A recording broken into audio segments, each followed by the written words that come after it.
High. তো এর আগে আমরা যে প্লেলিস্টটা শুরু করেছিলাম সেটা হচ্ছে all about analog electronics and its application. তো এটা চলতে চলতে আমরা একটা নতুন প্লেলিস্ট শুরু করব, সেটা হচ্ছে মডার্ন ফিজিক্স। তো আমাদের সিলেবাসে মডার্ন ফিজিক্সে যেটা রয়েছে সেটার মধ্যে একটা অন্যতম টপিকস হচ্ছে কোয়ান্টাম মেকানিক্স। অ্যাকচুয়ালি আমাদের সিলেবাসে আমাদের এই সেমিস্টারে যে কোয়ান্টাম মেকানিক্স রয়েছে সেটা introduction to quantum mechanics. Quantum মেকানিক্সের কিছু বেসিক জিনিস আমাদের জানতে হবে।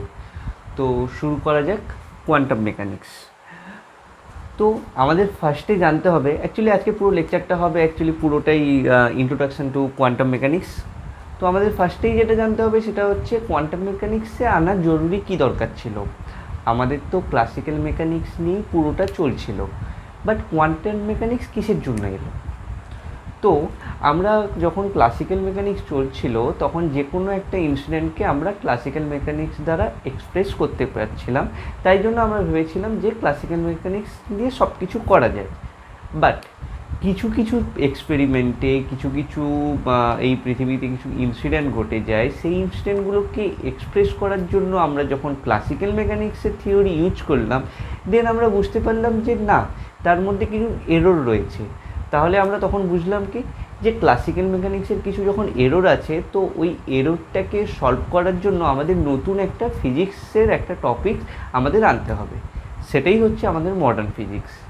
তো কোন কোন এক্সপেরিমেন্ট, কোন কোন ইনসিডেন্ট আমরা ক্লাসিক্যাল মেকানিক্স দ্বারা প্রুভ করতে পারছিলাম না, তার মধ্যে অন্যতম হলো যেটা, সেটা হচ্ছে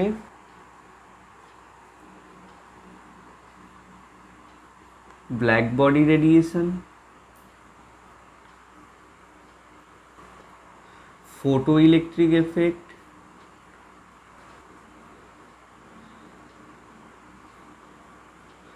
কম্পটন এফেক্ট,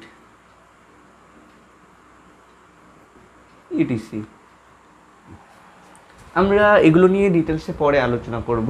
তো এই সকল এক্সপেরিমেন্ট, এই সকল ইনসিডেন্ট যখন আমরা আবিষ্কার করলাম, তখন দেখলাম এই সকল এক্সপেরিমেন্টগুলো আমাদের ক্লাসিক্যাল মেকানিক্স দ্বারা আমরা এক্সপ্রেস করতে পারছি না। তো এই সকল ইনসিডেন্টগুলোকে ভালোভাবে এক্সপ্লেন করার জন্য আমাদের কিছু নতুন একটা ফিজিক্সের একটা পার্ট তৈরি করতে হলো। তারই নাম হচ্ছে মডার্ন ফিজিক্স।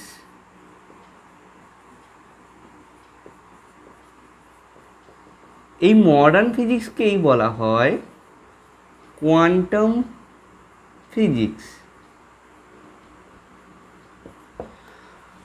তো modern physics and classical mechanics, মানে কোয়ান্টাম ফিজিক্স আর ক্লাসিক্যাল মেকানিক্সের মধ্যে আমাদের পার্থক্য কী রয়েছে সেটা আমাদের ফার্স্টে জানতে হবে। তো আমরা সবাই জানি ক্লাসিক্যাল মেকানিক্স, ক্লাসিক্যাল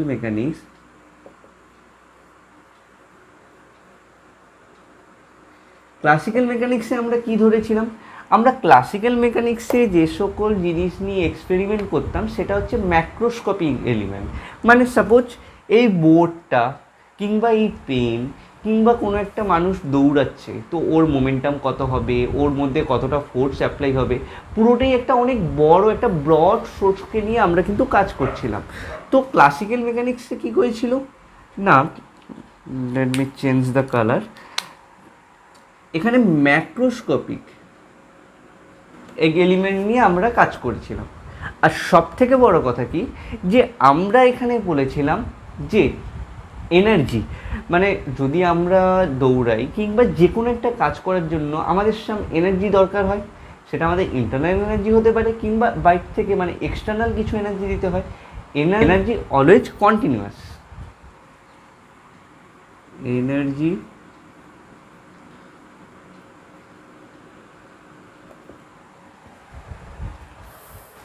তো আমরা দেখলাম কি না, ইন ক্লাসিক্যাল মেকানিক্স আমরা ম্যাক্রোস্কোপিক এলিমেন্ট দিয়ে কাজ করছিলাম, অ্যান্ড ক্লাসিক্যাল মেকানিক্সে এনার্জিটাকে আমরা কন্টিনিউয়াস হিসেবে ধরে নিয়েছিলাম।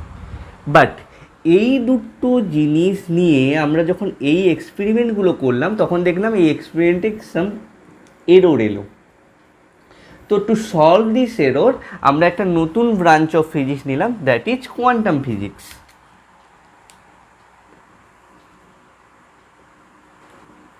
এই কোয়ান্টাম ফিজিক্সে কী রয়েছে না কোয়ান্টাম ফিজিক্সে এখানে যেমন ম্যাক্রোস্কোপিক এলিমেন্ট দিয়ে করতাম, এখানে সেটা আমরা করলাম in microscopic element. In microscopic এলিমেন্টে আমরা এই কোয়ান্টাম ফিজিক্সটা অ্যাপ্লাই করলাম। আর এখানে যেটা এনার্জি কন্টিনিউয়াস মানে এরকম হয় না যে মানে like let this is a graph, তো এই যে গ্রাফটা দেখুন কোথাও ছাড়া নেই, কন্টিনিউয়াসলি এটা এগিয়ে যাচ্ছে। আর ডিসক্রিট মানে এখানে একটা গ্যাপ থাকবে, এখানে একটা গ্যাপ থাকবে, সাপোজ এখানে একটা গ্যাপ থাকবে। বাট আমরা সবসময় দেখেছি এনার্জি সবসময় আমরা বেসিক্যালি আমরা লাইফে দেখি কি এনার্জি সবসময় কন্টিনিউয়াসলি ফ্লো হতে থাকে। এরকম নয় যে এনার্জি এলো আবার কিছুক্ষণ বন্ধ হলো আবার একটা এনার্জি এলো, এরকম তো নয়। কিন্তু ইন কোয়ান্টাম ফিজিক্স আমরা অ্যাজিউম করবো যে এনার্জি ইজ ডিসক্রিট, মানে এনার্জি ডিসক্রিটলি আকারে কোনো একটা বডির ওপর পড়বে। ধরুন এখানে একটা বস্তু, এ যদি কোনো একটা এনার্জি ট্রান্সফার করে, দেন সাপোজ ও একটা এইচ নিউ এনার্জি ট্রান্সফার করছে, তো এইচ নিউ এই যে এইচ নিউটা এটা কিন্তু একদম কন্টিনিউয়াস নয়, এটা হচ্ছে ডিসক্রিট। আমরা প্ল্যাঙ্ক থিওরিতে পড়েছিলাম যে প্ল্যাঙ্ক ইকুয়েশান হচ্ছে E=h নিউ। তো E=h নিউ যে এইচ নিউটা এটা কিন্তু ডিসক্রিট, মানে একটা প্যাকেট আকারে বেরিয়ে আসছে। একটা এইচ নিউ বেরোলো, আবার কিছুক্ষণ পর আবার একটা এইচ নিউ বেরোলো, এবং প্রত্যেকটার যে এই যে নিউটা কিন্তু চেঞ্জ হতে পারে। বাট ধরুন সাপোজ এখান দিয়ে 5টা এইচ নিউ বেরিয়েছে, মানে অ্যাকচুয়ালি ইকুয়েশনটা আমরা লিখি E=NH নিউ, যেখানে n is natural number like 1 2 3 4 ... এখানে কিন্তু কখনো আমরা বলতে পারবো না এই বডিটা থেকে h/2 এতটা পরিমাণে এনার্জি ট্রান্সমিটেড হয়েছে, এটা কখনোই বলতে পারবো না। এনার্জি সবসময় কন্টিনিউয়াসলি অ্যান্ড এটা ন্যাচারাল নাম্বারে বেরাবে, মানে 1h/2, 2h/2, 3h/2 এইভাবে কিন্তু ট্রান্সমিটেড হবে ইন কোয়ান্টাম ফিজিক্স। এটাই হচ্ছে ক্লাসিক্যাল ফিজিক্স অ্যান্ড কোয়ান্টাম ফিজিক্সের বেসিক যে ডিফারেন্স সেটা। এরপর আরেকটা সবথেকে বড় যে জিনিসটা আমরা কোয়ান্টাম ফিজিক্সে ধরবো সেটা হচ্ছে ডুয়াল নেচার অফ পার্টিকেল। আমরা ক্লাসিক্যাল মেকানিক্সে কি পড়েছিলাম যে wave and particle both are different with each other. Okay, মানে আমরা পড়েছিলাম in classical physics wave and